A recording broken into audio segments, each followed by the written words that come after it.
All right, good morning, everybody. I've decided to cut a short, or actually probably fairly long video outlining the severe potential over the plains over the next few days. As you know, I've been sharing my hypothetical chase targets on Twitter at VortexJeff, and I thought today I'd share some of the reasoning behind where these come from. So to get started, I'm going to shut the video off since that's distracting and share my screen here. And if we begin, of course, looking at the current observations, here's the current satellite picture. We see the big closed upper low swirling over the Tennessee Valley. A lot of low clouds locked in behind that across a lot of the Midwest. But if we turn our attention farther to the west over the plains, we see a distinctive upper level low over the Snake River Valley between Oregon and Idaho there. And clear skies across Wyoming and some low cloudiness still hanging on over the eastern Colorado plains, and then a plume of low clouds indicative of some low-level moisture return back across North Texas, and then looks like some very weak elevated convection forming over the plains of West Texas. If we move on to the infrared satellite picture, you can see the low clouds in place here with this faint gray color, and then temperatures already getting very hot with kind of this brighter gray color here showing up. But no real widespread heavy precipitation across the plains so far this morning, which makes targeting at least a little bit easier. Moving on to the mid-level water vapor, we see the cinnamon roll upper low swirling over Music City, USA, also the center of the upper low near the Oregon-Idaho border.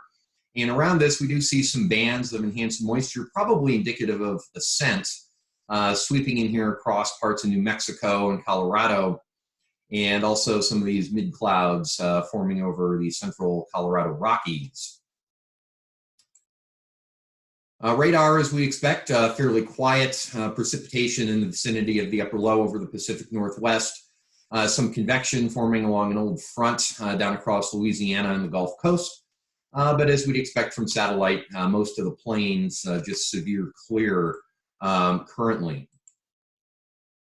We move on to the upper air observations, pretty classic omega block pattern in place over the continental United States, with the upper low again over Tennessee and the other one back over the Pacific Northwest. A stronger flow right now kind of confined to along and west of I-35 at 250 millibars. And the flow up here across Colorado into Wyoming is almost due southerly, and we'll talk about implications of that in a bit. Farther to the south, more of a southwesterly component to the flow at Albuquerque and then certainly down at El Paso. And at least this morning from North Platte down through Dodge City, Amarillo, and Midland, upper level flow at 250 millibars, fairly weak, 20 knots or less. Moving down to 500 millibars, we have height and temperature as the colored contours here in degrees Celsius. Again, cold pockets aloft associated with both upper troughs is to be expected. Again, familiar omega block pattern that we saw farther aloft at 250. On stronger flow, again, farther back to the west where the height gradient is sharper, 35 knots out of the south at Denver, getting up over 50 knots back at Riverton and Grand Junction, Colorado. Looks like 50 knots as well at Albuquerque. And again, that similar pattern with more of a westerly component to the flow farther south. And then heading east here, at least this morning, very, very weak flow at both Amarillo and Midland in Texas. Moving down to 700 millibars, so again, about 3 kilometers or so above sea level. We can get an idea of the capping or the warm air aloft looking at this map, and we do see a pretty substantial cap in place, really from the Canadian border all the way to the Mexican border with 700 millibar temperatures right now around plus 12 or so degrees Celsius. That's a pretty sturdy cap, so we need either high terrain or pretty good moisture, probably upper 60s dew points to break that, along with some either synoptic forcing or certainly forcing along some kind of a surface boundary to do that.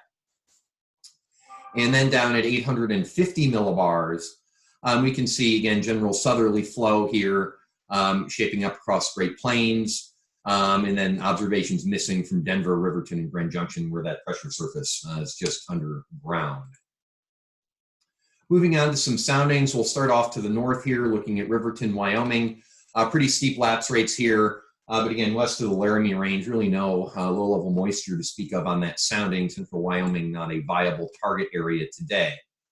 Moving down to Denver, again, steep lapse rates here, 700 to 500 millibar level. Fairly shallow, low-level moisture on this sounding. Probably this is going to mix away in the face of strong heating later on this afternoon. Heading east to North Platte, moisture is substantially deeper on the sounding, so even under a bit of vertical mixing, I'd expect dew points to climb probably into the low to mid 50s Fahrenheit here. But again, this sounding really too far east, very, very capped, not expecting storms initially to form in the North Platte area today. Heading south, Dodge City, again, low-level moisture, not as good as farther north, but still about almost 100 millibars deep here. Again, this would support low to maybe mid-50s dew points showing up under vertical mixing, but again, that's going to be a bit east of where any storms might form there today. Amarillo, low-level moisture, quite a bit shallower. Again, steep lapse rates noted on that sounding being transported from the higher terrain to the west. Down at Midland, 66 dew point, but again, that moisture about ankle deep on this sounding, so I wouldn't expect those mid to upper 60s dew points to persist across that area today. And then looking at Dallas, in terms of low-level moisture, certainly the most intriguing sounding here, 65 surface dew point, but actually as we mix some of this down, higher moisture aloft today, we'd actually support dew points getting into the upper 60s or maybe near 70 in fairly stout east-southeasterly flow on this sounding as well. So areas possibly downstream relative to that flow of the Dallas area, I might have a good shot of seeing some storms today. And then finally, Del Rio, again, a bit far south here, sure kind of a disaster, but again, steep lapse rates, decent low-level moisture on that sounding. So moving down to the surface, beginning in Denver, these are still the 15Z observations. We can see the mid-50s dew points coming in on the southeast flow up against the mountains of Wyoming. Denver already mixed down to 50. So we're probably going to see a dry line set up somewhere across east central Colorado today.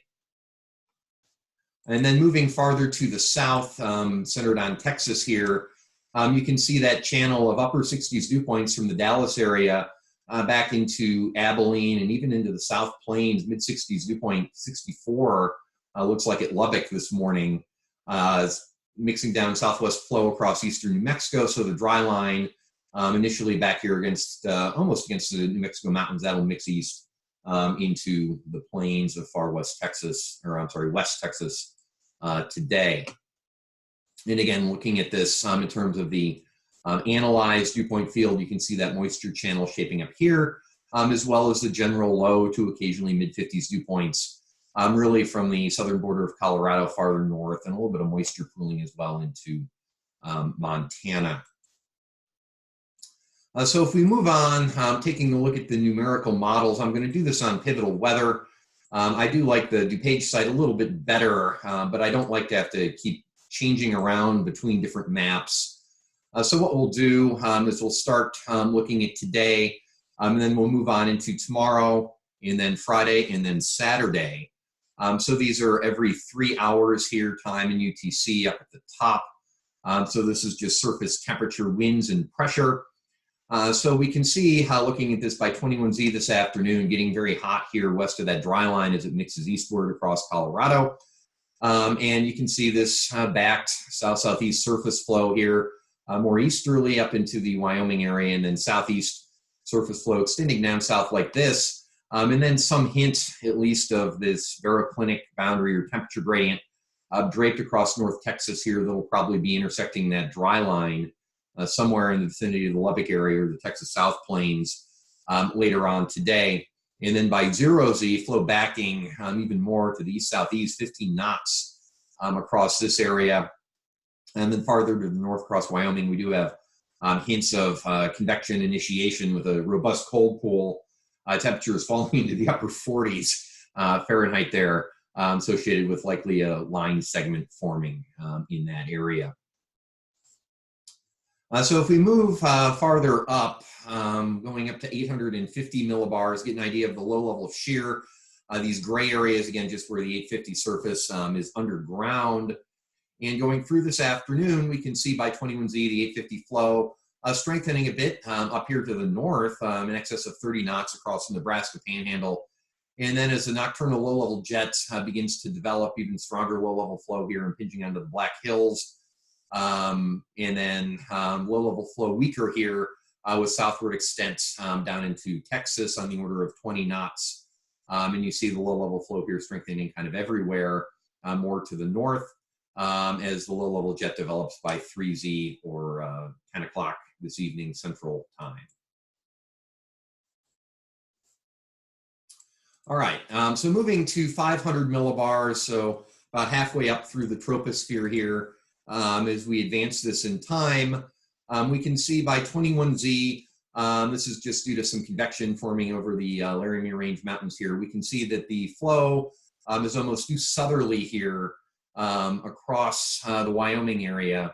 And if I just draw a line kind of indicating where these mountains are, if the mountains are going to be that trigger, the flow here is parallel to the mountains. So the storms that form over the mountains are going to be reluctant to come off. And as more storms form over the mountains, well, they'll collide with storms that already formed over the mountains and would probably yield some form of a convective line or cluster with maybe an interesting storm on the tail end of that.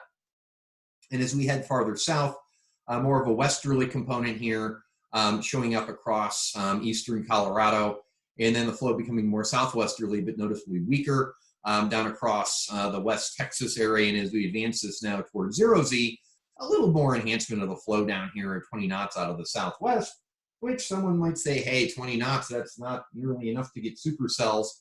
Well, it's scraping the bottom of the barrel, but remember we saw 15-knot southeast or east-southeast winds underneath that at the surface, so that'll at least help in terms of the bulk wind shear department, but the shear obviously going to be a bit higher up here into the Wyoming vicinity.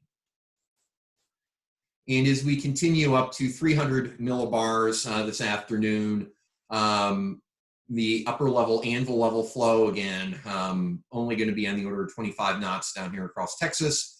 Same thing really across eastern Colorado, strongest flow for sure across Wyoming, but again, it's almost due south.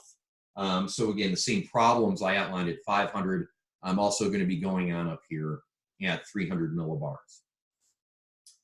So we have some idea now of the large-scale dynamics at play today. So now we'll move on to the thermodynamics. So that would be the moisture and instability.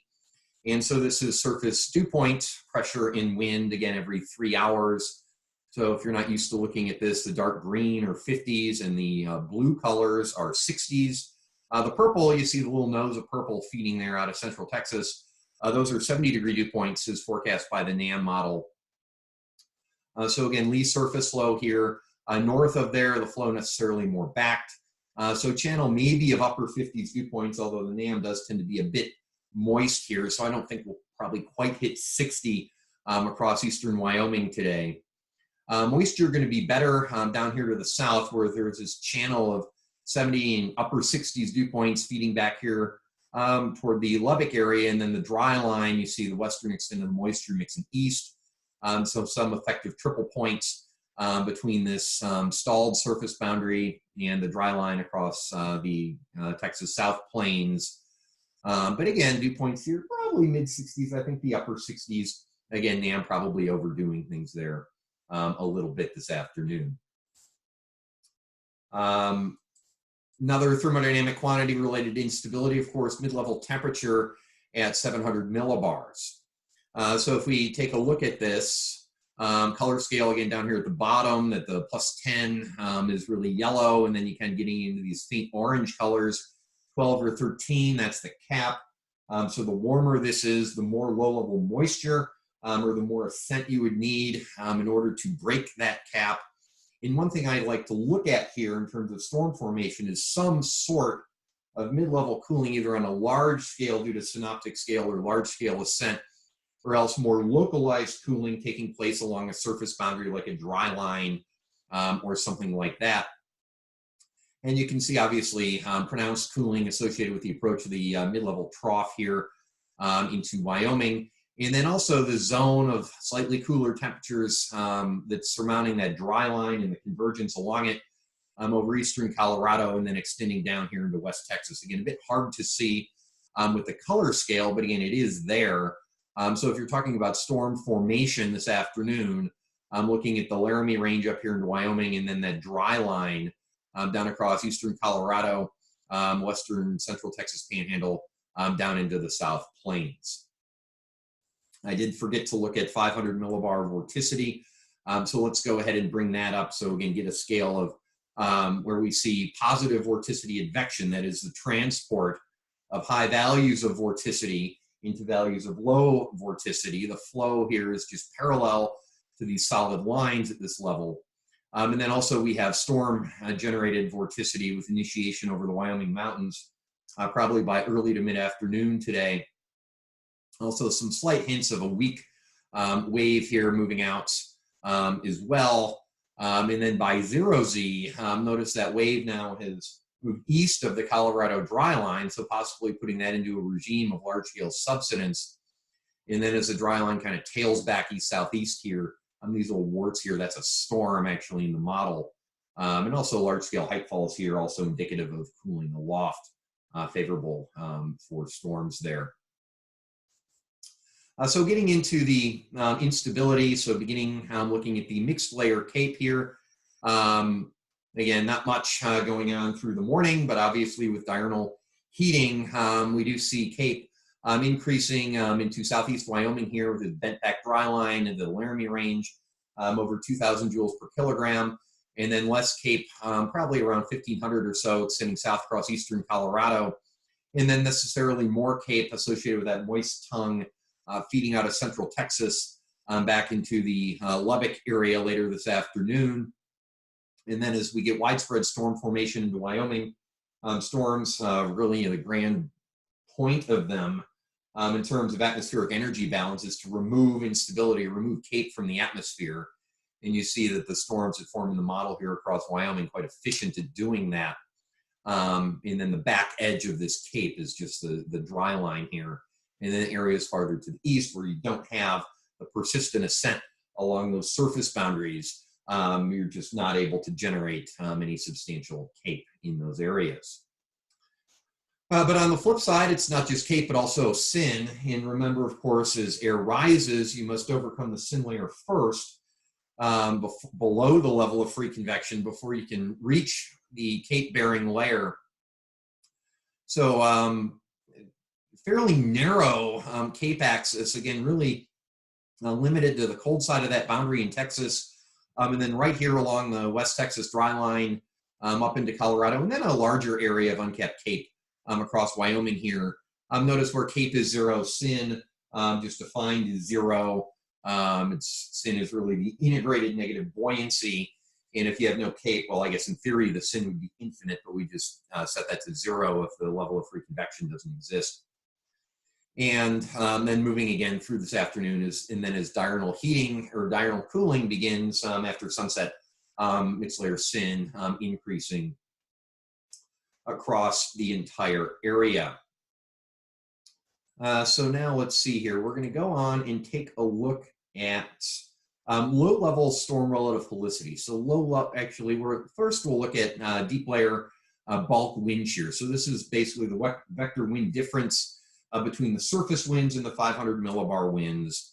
And this is important to getting organized storms because if the shear is too weak, you're not going to be able to evacuate precipitation out of storm updrafts. They'll rain into themselves and be relatively short-lived. So by 21Z, again, the initiation of storms here across Wyoming, making the shear field here look a little bit funky. And you see, again, about 30 knots or so of bulk shear, so scraping the bottom of the barrel across eastern Colorado. And also down in the vicinity of that Texas triple point, although a stronger flow does come out of New Mexico later on this afternoon, we'll see deep layer shear increasing here across the central and southern target areas today. And then this strong shear up here is just not really indicative of the pre-storm environment. This is actually within a a large-scale cold pool across a lot of southeast Wyoming later on this afternoon. Looking at low-level shear, so this is storm relative helicity, basically where this is an environmental variable, not to be confused with updraft helicity, which is a storm scale variable. And as solar heating commences, necessarily the storm relative helicity decreases in the face of diurnally driven vertical mixing. Phone call there, we're going to make this go away. Thank you, we appreciate the spammers there, but I really don't need their social interaction this morning. But anyways, we mix the lower levels of the atmosphere. Mixing, of course, makes things more the same. Shear, of course, is a difference in wind speed or direction with height. So, of course, mixing eliminates differences. It eliminates shear, which is why you see this decreasing through the afternoon. And then those low-level winds start to increase again towards sunset. You see, again, the low-level shear kind of perking up in this area down here to the south, which, again, is kind of drawing me more to the southern target area later on today. And then our composite parameters, and notice we're looking at these last, we're not looking at these first. I believe firmly in a ingredient-based forecasting method for severe weather. So again, 18Z, 21Z, you see the supercell composite here, again, focused along that dry line, and then bullseyeing here, down here farther to the south. So if I launch a couple pre-storm soundings here, this one just across the Wyoming area, we do see marginal low-level hodograph curvature here, and then a pronounced veer back signature, and that's excessive backing. Veer back by itself, again, is not necessarily unfavorable for tornadoes, but when you see excessive backing like this, due to those strong southerly winds aloft, again, what that does is it forces storms that form along a north-south boundary to rain into each other and grow upscale into clusters fairly rapidly. But again, over 3,000 joules per kilogram of uncapped CAPE here. Certainly going to be storms in southeast Wyoming today. Not really a whole lot of doubt about that. Growing upscale into a cluster. And then you see again later on this afternoon, this area down here to the south, really kind of being bullseye here. So we do have some residual sin showing up on this sounding. So let's try to find another one. Maybe we'll go back to 21Z. Maybe when there isn't quite as much convective inhibition there. But again, still some sin lingering on this sounding. Fairly short hodograph showing up here as well. And now we take a look at the significant tornado parameter. Again, this one more looking at low-level wind shear. And you see, again, it's actually more favorable down here farther to the south than up to the north. And if you've followed me on Twitter, I kind of was eyeing this area back on Monday. But we do see there is still some capping here, around 50 joules per kilogram for a surface-based parcel on that sounding. So really, we're going to have to look and see, is something going to initiate near this boundary intersection, which again, synoptic horse sense says it should preferentially. And so this is going to be the reflectivity off the NAM. So this is parameterized with 12-kilometer grid spacing. So 18Z, 21Z, again, the storms forming over the Laramie Range there in Wyoming, and then quickly moving southeast with maybe a tail end storm on the south end of this that may exhibit some supercell characteristics, and also some more scattered convection in this model forming in the vicinity of Lubbock.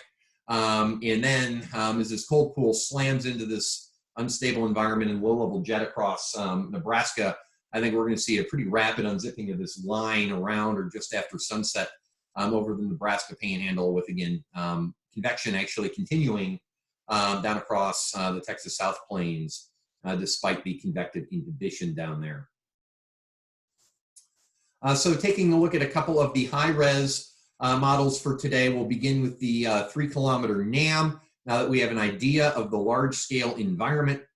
And you see, again, it's firing up a storm in eastern Colorado, more widespread storms across the Laramie Range, spreading downwind of that. And again, quickly forming a cluster here. Also meager convection with less synoptic ascent over eastern Colorado. And then also with the weekly sheared regime, again, forming Looks like line and cluster down in the vicinity of Lubbock as well today. Updraft helicity, actually I should have been showing you this. So the threshold on this updraft helicity of 75, what that is updraft helicity is basically in a high resolution model, something with 3 or 4 kilometer grid spacing, can actually explicitly resolve the convection. So that is going to be your updraft, your thunderstorm updraft, times the vertical vorticity or the rotation within the storm integrated over some depth. So where you would have a persistent rotation superposed with an updraft, that would yield large values of updraft helicity. And it's been shown that rotating updrafts, be they embedded within lines or clusters, or of course supercell structures, have a better chance of producing severe weather than non-rotating updrafts. And again, a very strong cluster signal up here in Wyoming, and at least some signals here of semi-discrete supercells down here farther to the south across Texas. Looking at other high resolution guidance, including the HRRR. Remember, if you don't like what it says, you can always wait an hour. So again, this is every hour now. Again, looks like chopped liver rolling off the Wyoming mountains there. And again, down across Texas, again, some semi-discrete storms, but really kind of a lot of clustering going on down that way as well today. And we can look at some later runs of this. Here's 13Z, again, just for giggles. Moving on through this, again, a bit of a supercell there for a bit on the southern end of that cluster. But then notice quickly moving north-northeast here.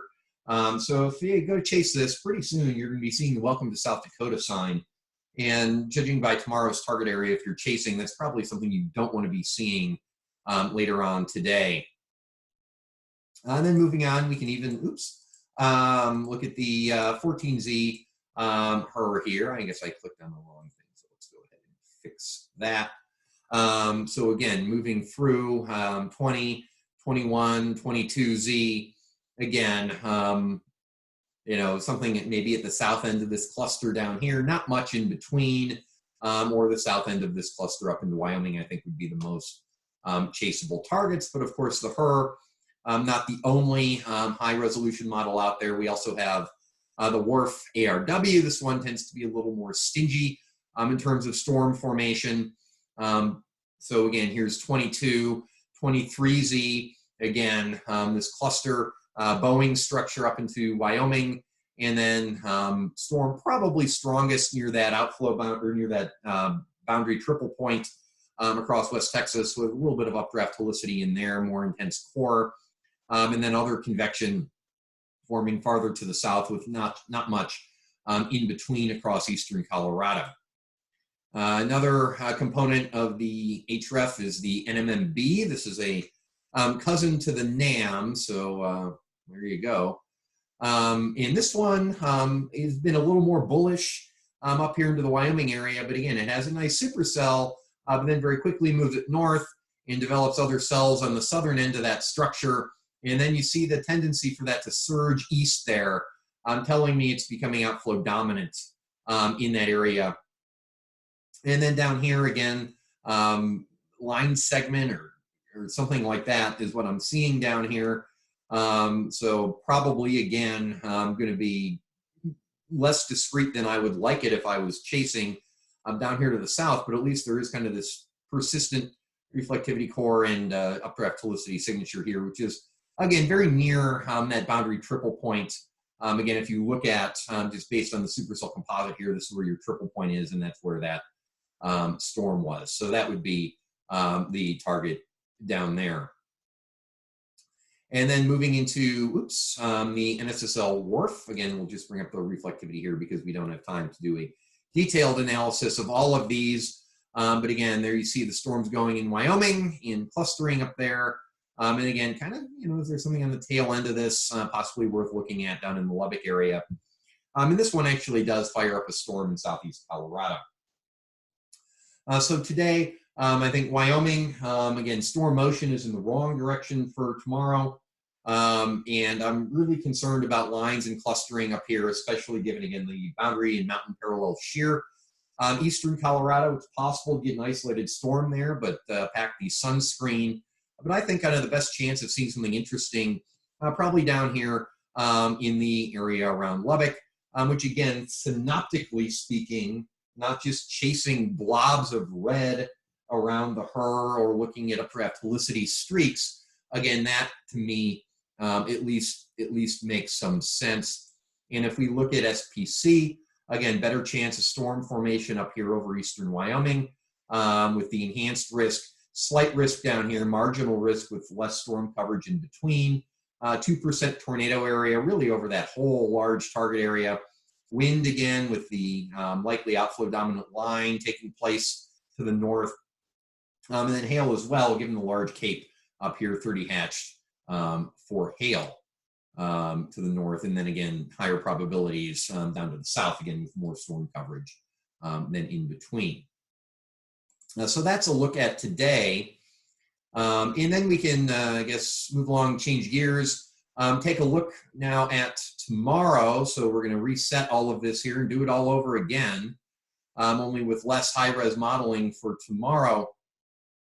So again, starting back at the surface, and I think what I'll do to just try to keep this sane, we'll do the next 3 days per map altogether, just to keep things not crazy here, keep this from getting crazy long and already being longer, I think, than a lot of people would want. So anyway, looking at tomorrow, cold front here, moving east across Nebraska and Kansas, Lilo developing across the Texas Panhandle, and then some signature of a warm front or outflow boundary coming up like this. So some pseudo triple point looks like in the vicinity of the Oklahoma Panhandle tomorrow afternoon. Also need to keep a watch here down to the south. But that's going to be really contingent on what happens with the MCS that will blow up across parts of Texas later on today. Large area low clouds suppressing surface temperatures over a lot of Kansas and Nebraska and the NAM.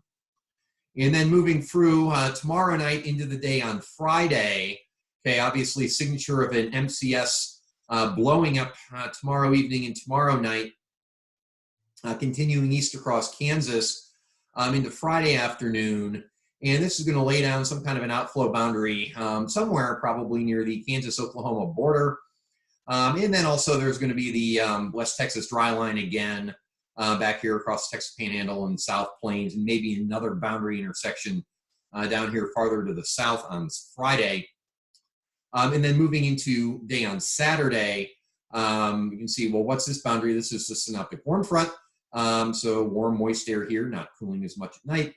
Drier air to the north, and it'll cool more overnight. And then with solar heating, you can see Saturday looking like a real nice triple point play right now over central Kansas. And I do want to draw your attention to what looks like a surging cold front to the north across South Dakota and Nebraska. That's where SPC has indicated their day 4 risk outlook. But remember, SPC, really, in terms of percentages, they're outlining convective coverage and severity more than anything else. So if you have a lot of storms or a squall line or something like that, that's certainly going to necessitate higher convective probabilities and maybe something more isolated, which at least is what I tend to like to chase on the occasion when I go out. So we'll go through today and then looking at tomorrow at 850 millibars. Again, low level shear here. Again, going to be pretty weak across this triple point area in here, especially farther to the west, only 5 knots. Now, granted, that's scraping the surface in here. But I would think if you could get a storm, maybe not forming right off the Raton Mesa, and there are other reasons, we'll look for that later on. But farther here to the east where the low level shear is better, remember, this is all unstable air across central Kansas and Nebraska. Again, that storm there might be a little bit better and less outflow dominant. Low-level jet blowing up Friday night, decreasing again during the day on Friday. And again, some hint of possible MCS either continuing or redeveloping across parts of western Missouri Friday afternoon. But again, got to watch that outflow boundary and then any remnant synoptic boundary as well down in here across Oklahoma, kind of a nebulous target. SPC, again, has kind of outlined a marginal risk across this entire area for day 3, Friday. And there's the low-level jet again Friday night. And then moving into the day on Saturday, again, you can see signature at 850 again on that surging cold front, but stronger low-level jet here along and east of the dry line from central Kansas down into Oklahoma. And certainly 30 to 40 knots, a low-level flow by 0Z. That is not looking terrible across right now central Kansas, but again, where that outflow boundary or pseudo warm front ultimately sets up will determine meridionally where that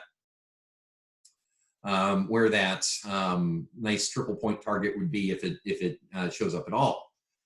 So going to tomorrow, here we go, coming through here, mid-level flow should be a little better than today, around 30 to maybe 30 knots or so out of the southwest across this area. So again, going to be pretty weak in terms of deep layer shear, it looks like.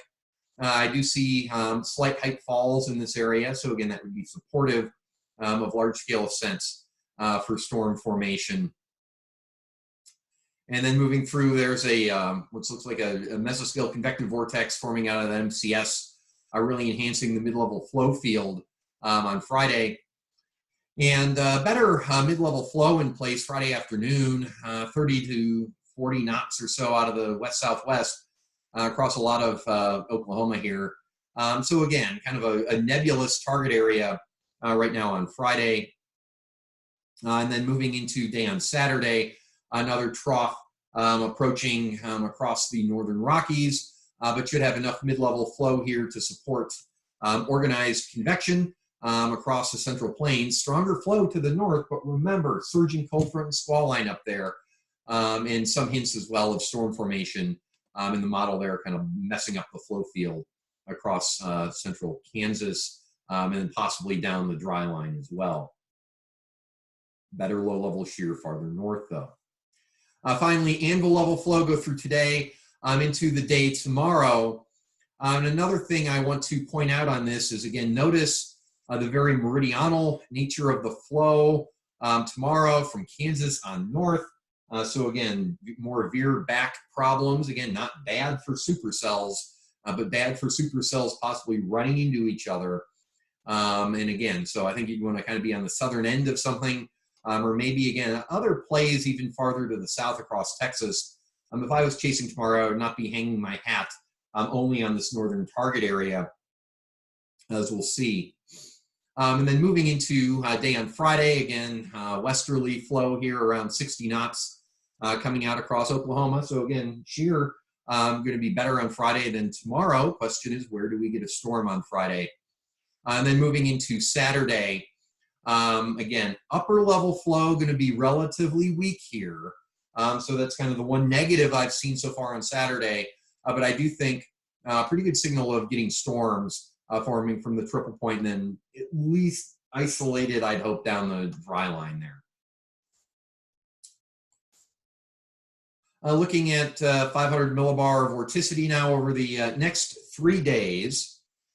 So coming through in time here, this is all convectively generated vorticity off here to the east, not concerned so much about that. But there we see the mid-level trough axis. So that's going to provide differential positive vorticity advection, again, over this target area, northern panhandle, southeast Colorado, northeast New Mexico, southwest Kansas, and even some weak DPVA farther south here. Maybe into, again, northwest Texas, see if we can get a storm down there on Friday. And then there you see that mesoscale convective vortex with all the vorticity here, shifting east across Kansas Thursday night into Friday morning. And again, whether or not that MCS rages on all day Friday or it dissipates and you can get new storm formation, could set up a potential target here. But again, the terrain of at least far southwest Missouri is not really appetizing, but that's one area to keep a target a watch on. And then again, very weak wave back here farther west, at least 0Z, NAM was blowing up storms down there. This one really isn't. This is actually nuking Fort Stockton on Friday, but that's That's far. And then moving into Saturday, again, you can see with the approach of the upper trough here, again, some synoptic support across that entire area. So moving down to surface dew points. Again, we've already looked at today, so we'll start at 12Z tomorrow. You can see that front in place here. And one thing to point out again for the day tomorrow, look at the very far south of this map here, overnight tonight into tomorrow, pretty good signature of an MCS. And so that, of course, is going to cut down on the moisture, because where does rain come from? Well, rain makes corn, but rain, of course, also removes moisture from the atmosphere. So you need to be cognizant of that. So a little worried about moisture across parts of Texas tomorrow in the wake of that MCS. And I'm trying to develop a corridor of upper 60s dew points immediately east of the dry line, but again, very, very narrow. I'm not sure, again, how much I trust that. But again, keeping an eye on the dry line down here, and then also kind of that pseudo triple point. But again, notice how the moisture really tails off as you head west toward the Raton Mesa, with dew points dropping into the 30s tomorrow afternoon. There you see your MCS plowing east overnight Thursday, and then into Friday. Better low-level moisture forecast by the NAM with low 70s dew points. Not buying the mid-70s. But again, there's that outflow boundary with the back surface flow set up over southwest Missouri and Kansas. And not a pretty diffuse dry line here set up. Not a whole lot of convergence showing up at the surface. If anything, low-level divergence showing up in this area. So again, I think that's why the NAM is hesitant this time around to fire storms in the vicinity of that dry line, not flow boundaries, given that the forecast position of MCSs can jump around a bit in the models. You certainly don't want to just lock into this one target area here. You got to realize that might move around as things go in time. And then moving into Saturday, there you see again the MCS signal across Arkansas Friday night with the outflow boundary tailing back here. Here's the dry line. Here's that cold front back like this. So cold front in here, dry line like this. Let me just draw the boundaries on here, because again, if you can't find a front, really you should probably be doing something other with your time than storm chasing. But there's a cold front like that, dry line bending back here like this, becoming more diffuse with southern extent like so. Then we have this outflow boundary or pseudo warm front, outflow boundary kind of coming up in here like this, and then looks like probably a synoptic warm front in here as well. So again, looks like again a lot of boundaries at play on Saturday as well as on Friday. So taking a look at our temperatures aloft, and just to get there's 0Z there, you can see again synoptic triple point, dry line outflow boundary, cold front triple point set up farther to the south, at least for now. Now again, Saturday's target will probably change. So don't watch this video Saturday morning and say, oh, Jeff said go to Great Bend, Kansas on Saturday. Well, remember, you can't hang your hat on a NAM forecast from 3 or 4 days ago and not think that things will change. And then you wake up the morning of your chase and you're 500 miles out of position because either you didn't bother to look at the models or didn't bother to see how things change. And I do see that from time to time. So as we move into day tomorrow, again, we do see mid-level cooling associated with that trough, large-scale ascent over spreading this area here. So again, going to be a bit more weakly capped, at least to the north tomorrow. Stronger capping down to the south, 850 temperatures around +10 or so tomorrow afternoon. And then moving into Friday afternoon, okay, so again, interesting to see what happens here. But again, some zone of slightly cooler temperatures here along that dry line back across the plains. Just not a whole lot of surface convergence showing up there. And again, it's really going to be a mesoscale day, it looks like, on Friday. I don't think there's going to be a whole lot of large-scale help into Friday. And then as we move into the day on Saturday, obviously cap overspreading the area during the afternoon. And then you see the cap being breached here probably in a couple places, at least in the model, with that, again, zone of cooler temperatures showing up along that dry line, as well as, of course, associated with the MCS. And then this is just a post-frontal cold air mass back into Wyoming and so forth.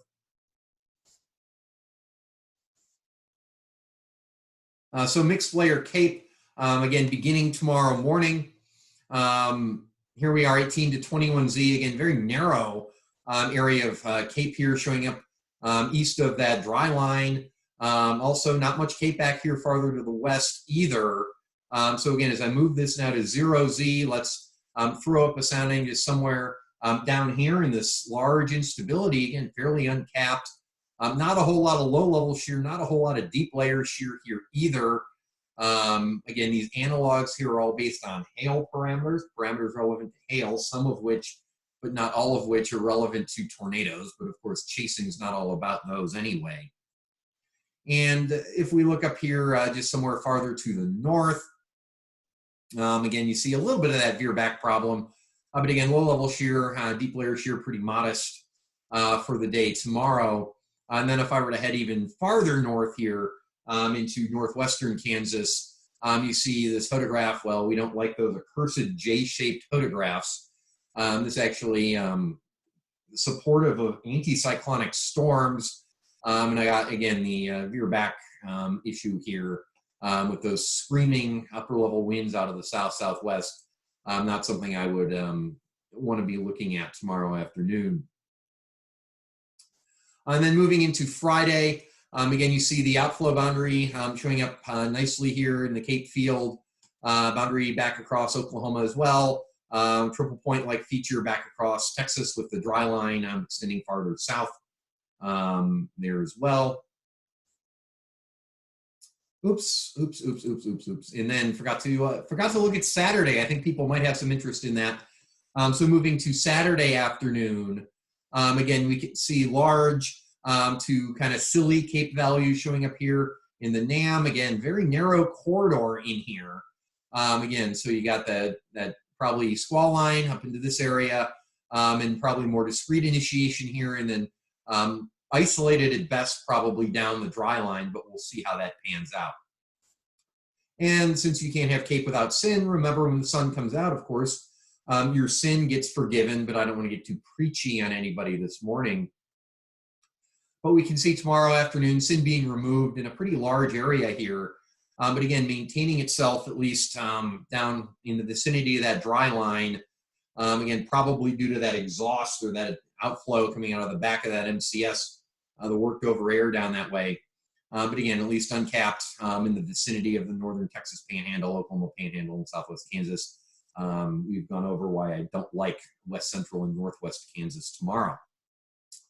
And then moving into Friday, here we are again. You see again minimal sin along that outflow boundary, and again down into here. But again, some patchy sin remaining, and again little synoptic ascent as well. Little convergence along that dry line back here. So again, Friday, I'd see how it evolves. It hasn't even shown up in most of the high-resolution models yet. And then moving into Saturday, 15Z, 18Z, 21Z, again, large area of sin in the outflow of that MCS. But again, you see areas here near that triple point and up here certainly becoming uncapped later on Saturday or Saturday afternoon. Low level shear, we are going to keep this under an hour today. Again, get through today into tomorrow. Again, decreasing diurnally. Again, not a ton to work with here. Maybe, again, towards sunset, low level shear does perk up a little bit with the onset of the nocturnal low level jet there. Again, this is Oklahoma Panhandle. Again, not awful, but certainly doesn't look like anything to me that's imminently tornadic given the lack of low-level hodograph curvature and mainly crosswise horizontal vorticity down at the surface. Move through tomorrow night into Friday.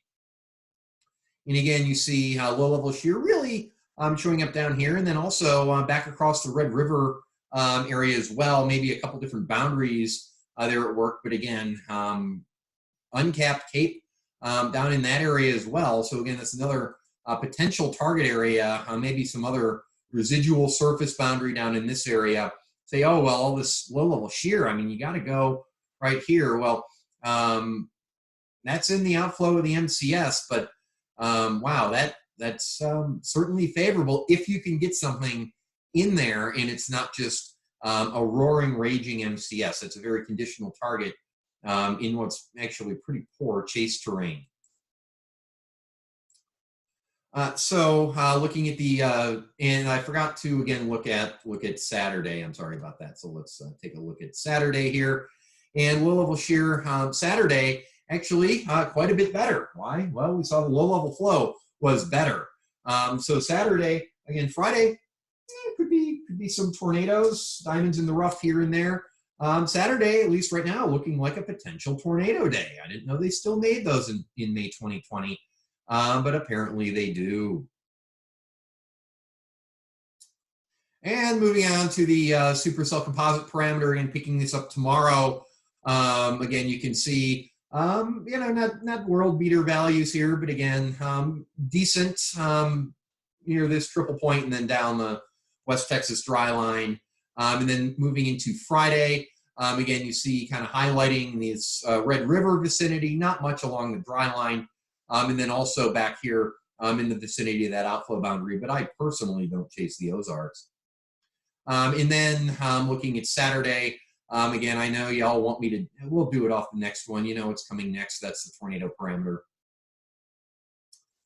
So if we look at this over the next 3 days, hopefully you can keep this all straight. Again, kind of highlighting a couple areas in here, but again, one, you know, that's not anything crazy. Moving into Friday, again, you see the vicinity of the outflow boundary here. Also down along the Red River. Neither of these, you know, this is awful terrain here. This is also not good. I will never forget Tishomingo Day in 2017. And then Saturday, again, just kind of, you know, getting up there a little bit. So let's see if I can bullseye that thing. And again, a little bit of contamination down low, strong low-level shear. Again, not much aloft as we saw. So again, potential issue would be that storms possibly go up on Saturday, rotate, do their thing, if whatever their thing is, and then might rain into themselves and collapse. So that's one thing, certainly to, I think, possibly the possible mode of failure on Saturday. It looks a lot like, looks like the HP, we'll just say the HP factor there could be a bit high. So moving on to the reflectivity off the NAM, again, this is parameterized over the next 3 days. But again, some hints of storm formation, again, near southwest Kansas, northeast Texas panhandle. You really don't want to be back here. The thermodynamic environment is just trash. And anyway, that's what that does. And then that grows up into the MCS that blows across Kansas into the Ozarks. And then the NAM, you know, some hints of possible new initiation near this boundary. Friday afternoon, not really doing much down here to the south. But again, obviously something to keep an eye on. Also as well, down here very, very far to the south. We haven't looked at a sounding down there, so I guess we'll do that. But again, a lot of counterclockwise photograph curvature here. So despite good low-level shear, that certainly doesn't look anything incredibly appealing, at least to me. And then moving into Saturday, you can see again hints of that squall line in here, and then a couple at least NAM discrete supercells forming across parts of central Kansas Saturday afternoon. So the last thing we're going to do is look at the high resolution models, both for tomorrow and for Friday. They do not go all the way out to Saturday, I'm sorry to say. So again, beginning 3 kilometer NAM. So again, this is explicitly resolved convection. again, I would delete these from your target area. But again, northern, northeastern Texas Panhandle. This also firing up storms here closer to Childress, just the way that's very convectively contaminated. You never want to look at a sounding with all the red bars showing up like that. That's just not representative of the pre-storm environment. So again, this here, again, you have the capping concerns down there as well. But this is just because the 3-kilometer NAM is handling the outflow a little different than the 12-kilometer NAM is. So again, setting up more of a triple point down here to the south. But again, that is a possible target tomorrow. So again, don't just hang your hat on saying it's definitely going to be up here. But what I would do is, again, if I targeted Lubbock today, in that again, well, I targeted southern Colorado yesterday, would have woke up in Clayton, New Mexico today, targeted Lubbock today, and that would give me easy access to any of these target areas for tomorrow. And again, that is part of the game, keeping that in mind. There's the MCS blowing out Oklahoma on Friday. And you see this is far, far more aggressive with that MCS, as it's significantly farther south than the operational 12-kilometer NAM does for Friday. So this would basically say your target on Friday is going to be down here, that outflow boundary, down here again over northwest Texas into the South Plains. So again, Friday's target, pretty large. If I were to just, try to outline this, again, some area, maybe, something like this, if we take into account those couple models that we looked at. So that means, again, if I'm chasing here tomorrow, okay, even if I'm up here, it is, and either of those areas are reachable. So you need to keep that in mind and not just say, oh, let's go drive to Fort Stockton or something where you won't be able to reach your target area. So the 12Z run of the HER, this goes out 36 hours, which is sure wonderful. So again, 21, 22Z, 23Z, 0Z, again, some hint of a tail end storm here. Also storms forming well to the south across the Texas South Plains into the Texas Big Country. That's kind of along and south of I-20 down there. But again, this is a cluster across Kansas. Again, maybe tail end of that. But again, launch is sounding here down near Liberal. Again, we do have some convective contamination on this. But at least looking at the upper level winds, not a disaster there like the operational NAM had. And then finally, looking at the remaining 3 cams for tomorrow. Again, just looking at the reflectivity here, we'll pick this up at 15 UTC, so 10 o'clock. Again, this one, again, kind of a tail end thing down across the far southern tier of Kansas counties. Not much farther south unless you get, I think, way south. Down toward south of I-20, down toward I-10, as I remember when I looked this morning.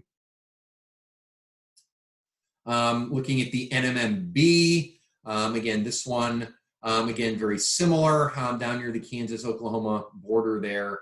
And again, you see this being a little more aggressive with that MCS, farther southwest out of that model there.